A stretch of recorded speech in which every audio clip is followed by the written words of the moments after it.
Student अब हम पढ़ रहे हैं जो हमारा काइनेटिक थ्योरी ऑफ गैसेज है, ये टॉपिक हम पढ़ रहे हैं। तो सबसे पहले हम बात करते हैं जो हमारा गैसेज है। हम किसी भी मैटर को है वो हम तीन आपके पार्ट में डिवाइड करते हैं। एक आपका होता है सॉलिड यानी ठोस, एक आपका होता है लिक्विड यानी द्रव, और एक आपका होता है गैस।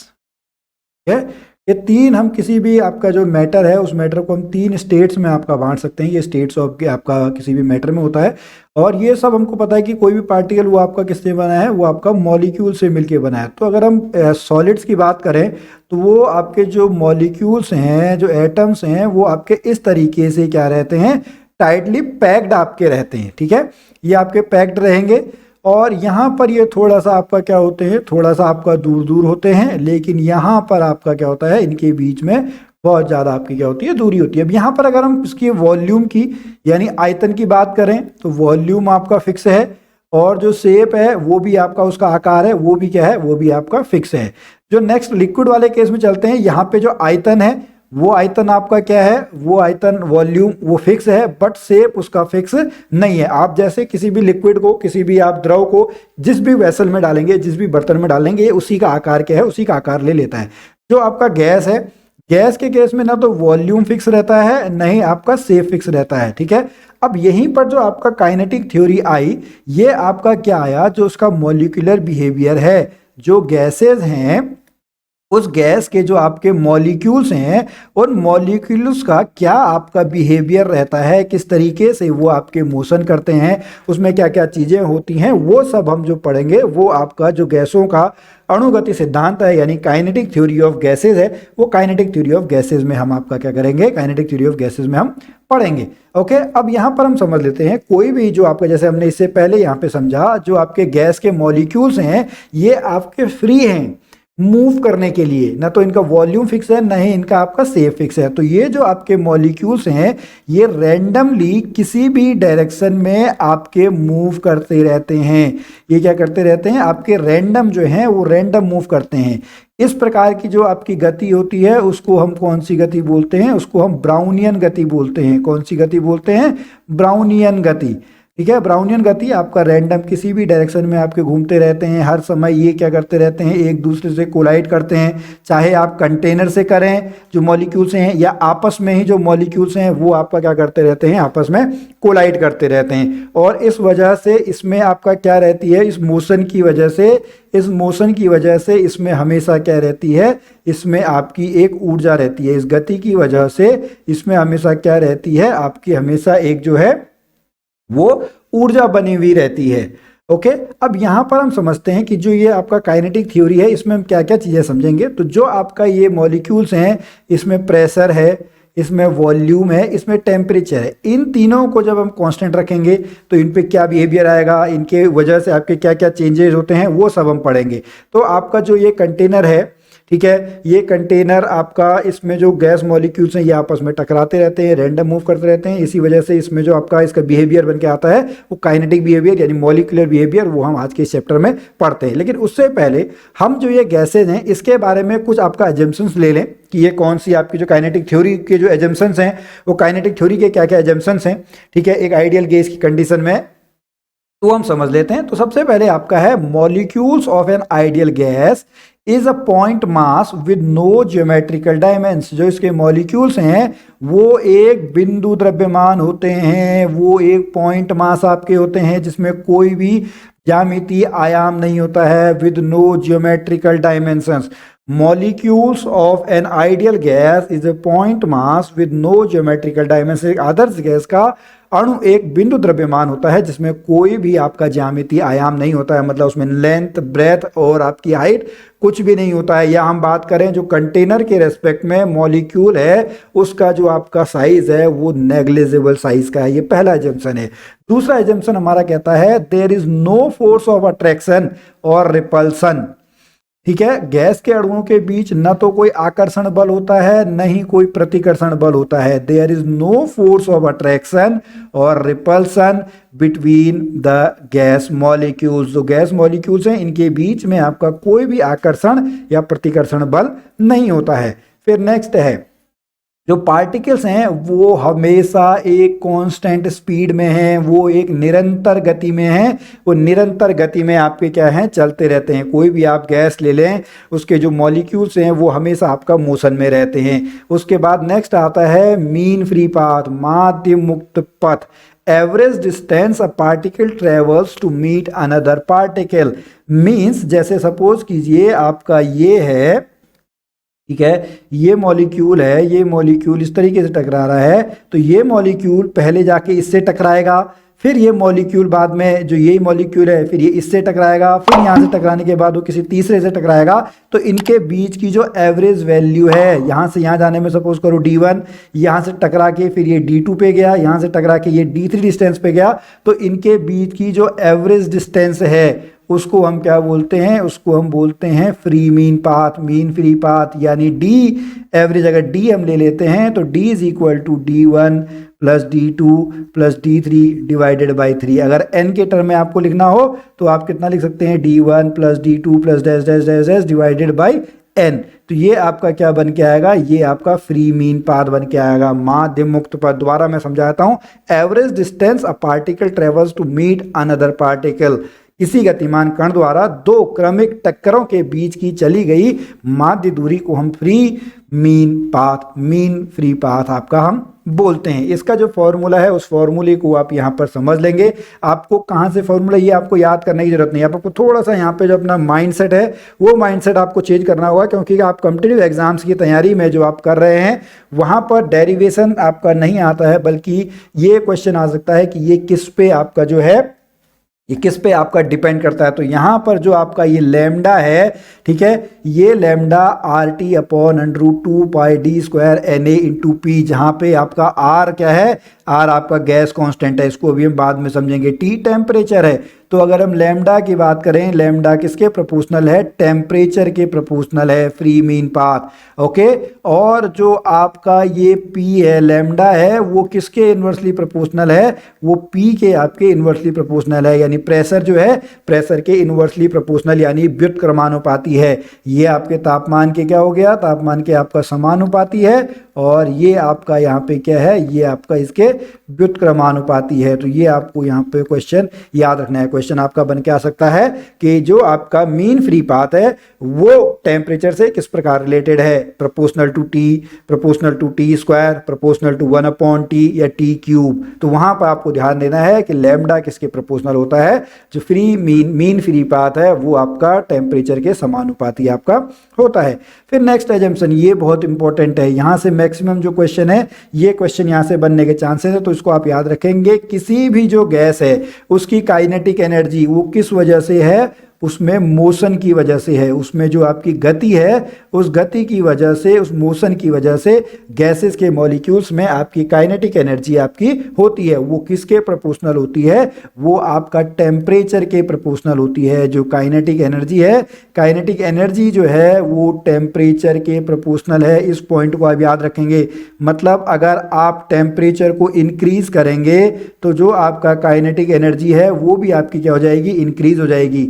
अगर आप टेम्परेचर को डिक्रीज करेंगे तो जो आपका काइनेटिक एनर्जी है वो काइनेटिक एनर्जी भी आपकी क्या हो जाएगी, डिक्रीज हो जाएगी। अब क्यों, ठीक है, समझते हैं। ये कोई एक मॉलिक्यूल है, ठीक है, इस मॉलिक्यूल को आपने टेम्परेचर बढ़ाया, टेम्परेचर बढ़ाने का मतलब आपने उसको हीट दी, तो उसके अंदर क्या आ जाएगी, उसके अंदर एनर्जी आ जाएगी।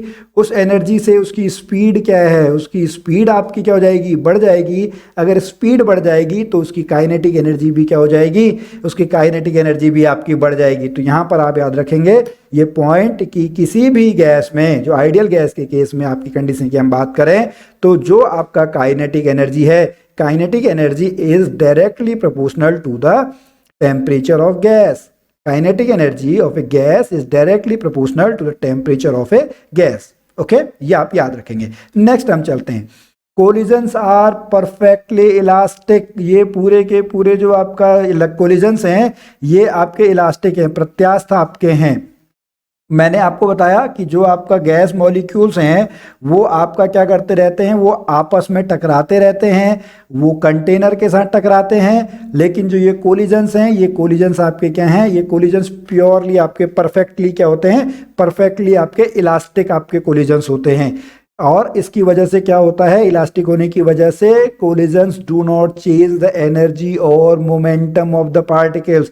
जो ये आपके टक्कर है, जो आपका ये संघट्य है, ये उसकी न तो ऊर्जा को बदलता है, न ही उसके संवेग को बदलता है। मोमेंटम मतलब संवेग, उसके संवेग को आपका नहीं बदलता है। तो ये जो आपके कोलिजन्स हैं ये आपके क्या हैं, इलास्टिक हैं। क्वेश्चन बन के आ सकता है, क्वेश्चन क्या बन के आ सकता है कि the collision of gas molecules are perfectly, नीचे 4 ऑप्शन दे देंगे, elastic, inelastic, may be elastic, may be inelastic, none of these, can't see anything. तो वहां पर आपको लिखना है the collisions of molecules of gases are perfectly elastic. ये आपके क्या होते हैं, परफेक्टली आपके इलास्टिक होते हैं। अब यहां तक तो हमारे ये हमने एजम्पशंस पढ़ लिए। अब हम पढ़ेंगे जो आपके ये आइडियल गैसेस के आपके कुछ लॉज हैं, ठीक है। एक आपका आता है बॉयल का नियम, एक आपका आता है चार्ल्स का नियम, एक आता है आपका गैलुसैक का नियम, और एक फिर बाद में आता है आपका आइडियल गैस का नियम, ठीक है। जब इनको हम क्या कर देंगे, इनको हम आपका कंबाइन कर देंगे। यहाँ पर आपका 3 पैरामीटर्स आपको ध्यान रखने हैं। एक पैरामीटर आपका प्रेशर यानी आपका दाब, एक आपका है टेम्परेचर यानी तापमान, एक आपका क्या है, एक आपका है वॉल्यूम, वॉल्यूम मतलब आयतन। अगर आप यहाँ पे इसके नोटिफिकेशन समझेंगे तो प्रेशर को P से डिनोट किया जाता है, टेम्परेचर को T से डिनोट किया जाता है, आयतन को आपका V से डिनोट किया जाता है। तो ये 3 आपके हो गए, प्रेशर, टेम्परेचर और वॉल्यूम। एक एक बार इनको हम क्या रखेंगे, कांस्टेंट रखेंगे, और हम देखेंगे सपोज कीजिए हम प्रेशर को कांस्टेंट रखते हैं तो टेम्परेचर वॉल्यूम के बीच में क्या रिलेशन है, ये हमको इन 3 लॉज में आपका पता लगेगा। तो सबसे पहले हम बात करते हैं आपके बॉयल्स लॉ की।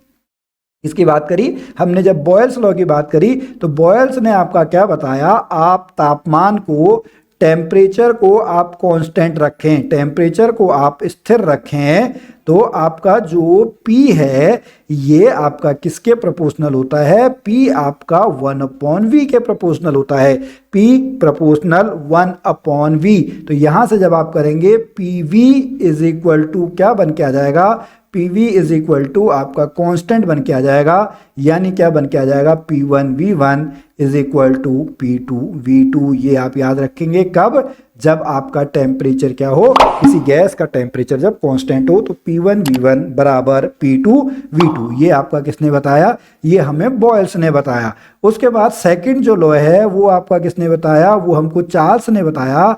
चार्ल्स ने आपका क्या कहा, चार्ल्स ने कहा जब आपका प्रेशर सेम है, प्रेशर यानी जब आपका जो दाब है वो दाब कांस्टेंट है, तो जो वॉल्यूम है वो किसके प्रोपोर्शनल है, वॉल्यूम जो है वो टेम्परेचर के आपके प्रोपोर्शनल है। Volume is directly proportional to temperature, यानी V/T is equal to constant. क्या हो जाएगा, V/T is equal to constant. It means V1/T1 is equal to V2/T2, V1/T1 is equal to V2/T2। यहाँ पे चार्ल्स लॉ आपका क्या है, ये बन के आ जाता है। फिर थर्ड जो है ये आप इनको याद रखेंगे, ठीक है।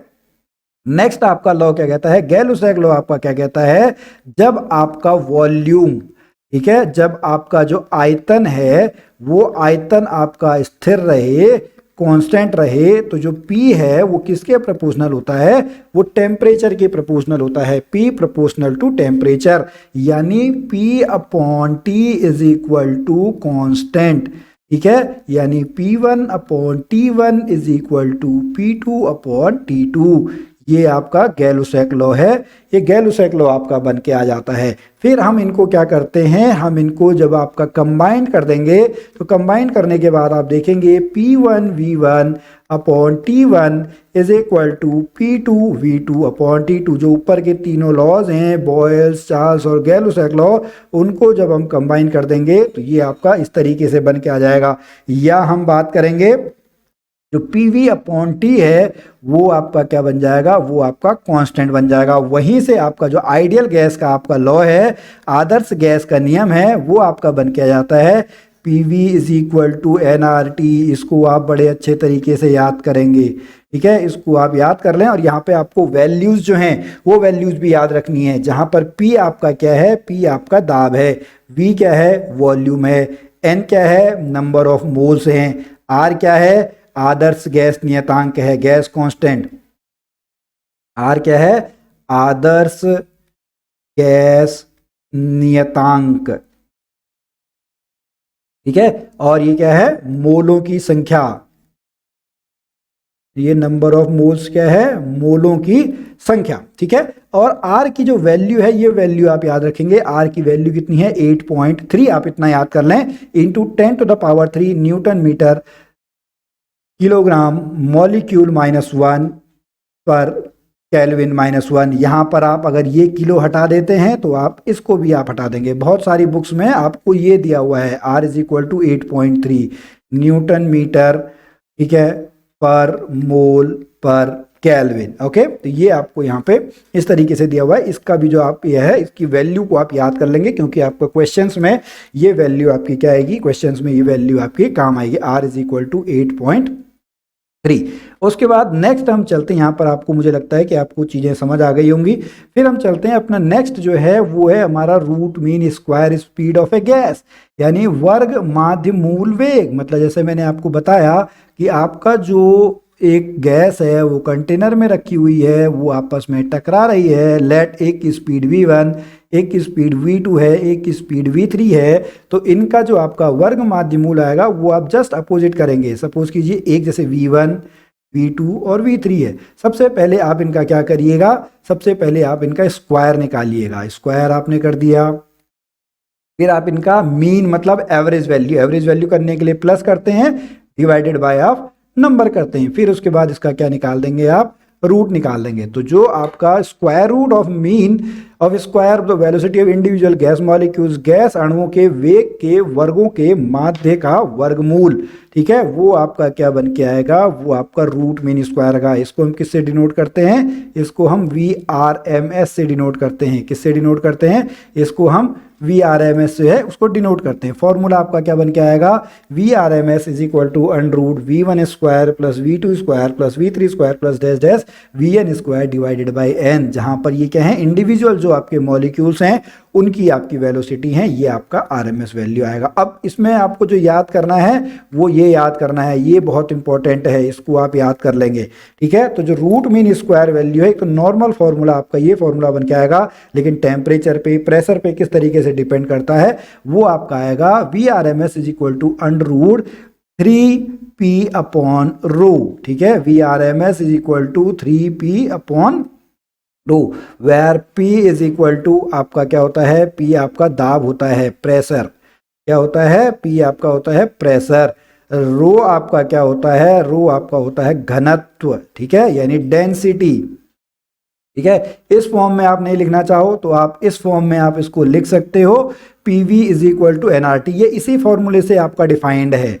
ठीक है, तो आपने क्या पढ़ा, PV इज इक्वल टू, आपने क्या पढ़ा था, अगर मैं आपको यहाँ पे इसको सॉल्व, यहाँ से यहाँ पे आपको सॉल्व करवाने की कोशिश करूँ तो ये आपका क्या बनेगा, PV is equal to RT होता है, P इज इक्वल टू कितना हो गया, RT बाई V आया।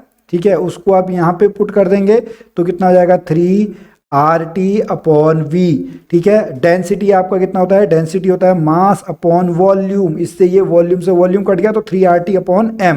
यहाँ से आपका जो ये है, ये आपका क्या बन के आ गया, ये आपका ये बन के आ गया √3RT अपॉन M, जहाँ पर जो M है वो आपका क्या है, मॉलिक्यूलर वेट जो है, वहाँ से आप निकाल सकते हैं, या जिस तरीके आपको नॉर्मल सा करना है वो आप कर सकते हैं। तो आपको दो यहाँ पे चीज़ें याद रखनी है, VRMS is equal to √3P by rho is equal to √3RT by M। ये आपका न्यूमेरिकल्स में या आपको जो जनरल MCQ होते हैं वहां पर आपका काम बन के आता है।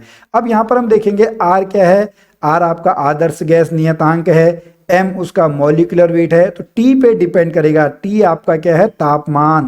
तो आपको एक जो पॉइंट है वो ये पॉइंट भी आपको याद रखना है, क्या याद रखना है आपको, VRMS प्रोपोर्शनल टू √T कितना है, VRMS प्रोपोर्शनल टू √T, यानी जो RMS वैल्यू है वो आपका टेम्परेचर के वर्गमूल के समानुपाती होता है। ये आप बड़े अच्छे तरीके से याद रखेंगे, बहुत इंपॉर्टेंट है।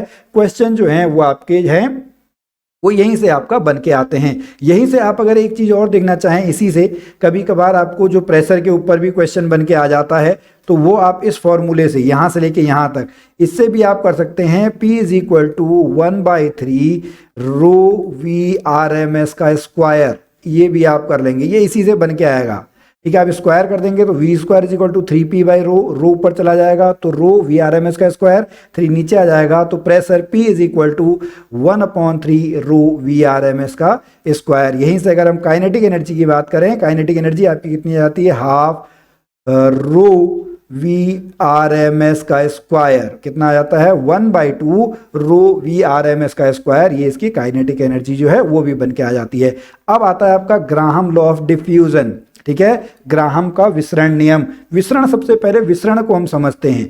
ठीक है, एक आपका कोई कंटेनर है, सपोज कीजिए आपका एक हम बोतल ही मान के चले, ठीक है, एक बोतल है, उसके अंदर आपकी गैस भरी हुई है। जैसे ही आप इस बोतल को क्या करेंगे, इसका लिड जो है, इसके ढक्कन को ओपन कर देंगे तो ये गैस बाहर क्या हो जाएगी, गैस पूरी तरीके से आपकी गैस क्या है, गैस पूरी तरीके से फैल जाएगी। इस फैलाव को ही हम क्या बोलते हैं, विसरण नियम बोलते हैं। जैसे आप लोगों ने देखा होगा, इसका एक आपका जो प्रैक्टिकल लैंग्वेज में प्रैक्टिकल जो आपका एग्जाम्पल है, जैसे हम सेंट लगाते हैं या डीओ लगाते हैं, या कोई हम आपका जो फ्रेगनेंस फैलती है वो पूरे हवा में फैल जाती है, वो किस वजह से होता है, वो ग्राहम लॉ ऑफ डिफ्यूजन की वजह से ही होता है, इस विसरण की वजह से ही आपका होता है।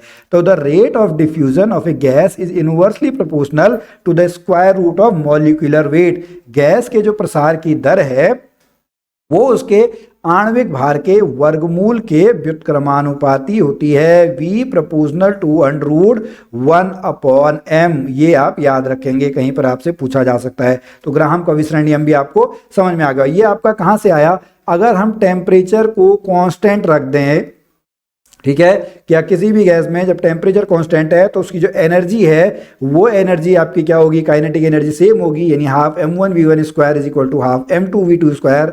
हाफ से आप कैंसिल आउट हो गया, m1v1 square is equal to m2v2 square. v1 के नीचे आप v2 ले आइएगा, v1 square upon v2 square is equal to m2/m1, v1 upon v2 is equal to m2/m1। यहाँ से आपका जो वो है V प्रोपोर्शनल 1/√m, ये आपका क्या है, ये आपका बन क्या है, इसको आपको याद कर लेना है। फिर नेक्स्ट हम अगले पॉइंट पे चलते हैं जो आपका इंपॉर्टेंट है, जो कि है आपका काइनेटिक एनर्जी, गतिज ऊर्जा। ठीक है, काइनेटिक एनर्जी जो आपका परफेक्ट गैसेज है वो आपका क्या होता है, काइनेटिक एनर्जी जो है वो आपका टेम्परेचर के समानुपाती होता है। अब ये काइनेटिक एनर्जी आई कहाँ से, काइनेटिक एनर्जी, हालांकि मैं आपको पहले भी समझा चुका हूं कि उसमें आपका क्या है, मोशन है, जो उसके आपके अणु हैं, मॉलिक्यूल्स हैं, उनके बीच में आपकी क्या होती है, वो आपका हमेशा मोशन करने में रहते हैं। उस मोशन की वजह से उसमें क्या है, आपका काइनेटिक एनर्जी है। जैसे काइनेटिक एनर्जी का एक फॉर्मूला तो अभी हम पढ़ चुके हैं, ठीक है, हाफ mv/rms का स्क्वायर, हाफ mv स्क्वायर, जहाँ पे v क्या है, rms वैल्यू ऑफ मॉलिक्यूल्स है, वहां से आप इसको जो है ये निकाल सकते हैं काइनेटिक एनर्जी। बस सेकंड लॉ आपका क्या कहता है कि जो आपका ये काइनेटिक एनर्जी है ये किसके प्रोपोर्शनल है, ये आपका टेम्परेचर के प्रोपोर्शनल है। क्यों, टेम्परेचर आपने दी, आपने हीट दिया, आपने एनर्जी दी, एनर्जी देने से उसकी स्पीड बढ़ जाएगी, स्पीड बढ़ने से उसका टेम्परेचर, सॉरी स्पीड बढ़ने से उसकी जो क्या है आपकी काइनेटिक एनर्जी है वो भी आपकी इंक्रीज हो जाएगी। तो हम कह सकते हैं कि the kinetic energy of a gas is directly proportional to the temperature of gas, gas के टेम्परेचर के समानुपाती आपका होता है। यहां से फिर इसके जो दो आपके फॉर्मूले हैं उसको आप याद रख लेंगे। Kinetic energy average is equal to 3/2 kT, where K is equal to Boltzmann constant. क्या आएगा, K क्या है आपका बोल्ट्जमैन कांस्टेंट है, या 3/2 RT, ये पर मोल आपका आएगा, जहां पे R क्या है, R आपका आदर्श गैस नियतांक है, आदर्श गैस नियतांक। जो आपका बोल्ट्जमैन कांस्टेंट है ये क्या है, बोल्ट्जमैन नियतांक। ठीक है, इसकी वैल्यूज जो हैं वो वैल्यूज आप इनको याद करेंगे, आप बन के बहुत बार क्वेश्चन डायरेक्टली आपका यहाँ से भी है, डायरेक्टली क्वेश्चन आपका यहाँ से जो है वो बन के आ सकता है। तो ये काइनेटिक एनर्जी ऑफ गैसेज आपने यहाँ पे पढ़ लिया। ओके, अब एक पढ़ लेते हैं डिग्री ऑफ फ्रीडम, स्वतंत्र कोटि। यानी जैसे मैंने आपको बताया जो मॉलिक्यूल्स हैं गैस के वो आपके रैंडमली मूव करते रहते हैं किसी भी एक कंटेनर में। ठीक है, अगर आप कंटेनर लेके चलें तो रैंडमली आपके मूव करते हैं। तो इस मॉलिक्यूल के पास कितने नंबर ऑफ वेज हैं कि वो मूव कर सके, रोटेट कर सके, वाइब्रेट कर सके, इसी को हम क्या बोलते हैं, डिग्री ऑफ फ्रीडम।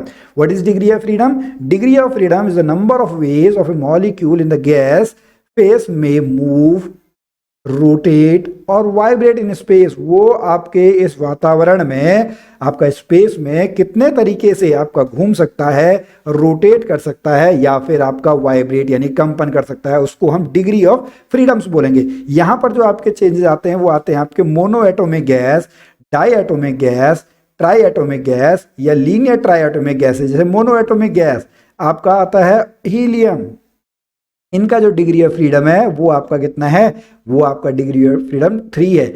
जो डाई एटॉमिक होते हैं जैसे O2, H2, इनका आपका कितना है, इनका आपका 5 है। जो ट्राई एटॉमिक गैसेज हैं उनका आपका कितना है, उनका आपका 6 होता है एंगुलर के केस में। लेकिन लीनियर के केस में जो उसके डिग्री ऑफ फ्रीडम है वो डिग्री ऑफ फ्रीडम उसकी कितनी है, डिग्री ऑफ फ्रीडम आपकी 7 है। इसको आप याद करेंगे। फिर यहीं से एक पॉइंट और बन के आता है, वो होता है इक्विपार्टीशन लॉ ऑफ एनर्जी, ऊर्जा का समविभाजन का नियम। क्या है? ऊर्जा का समविभाजन का जो नियम है वो क्या कहता है कि इक्विलिब्रियम की कंडीशन में यानी संतुलन की कंडीशन में, ये पॉइंट आपको याद रखना है, ठीक है। हिंदी इंग्लिश हम देख लेंगे। संतुलन की कंडीशन में there is an average energy of 1/2 kT और 1/2 RT per molecule associated with each degree of freedom.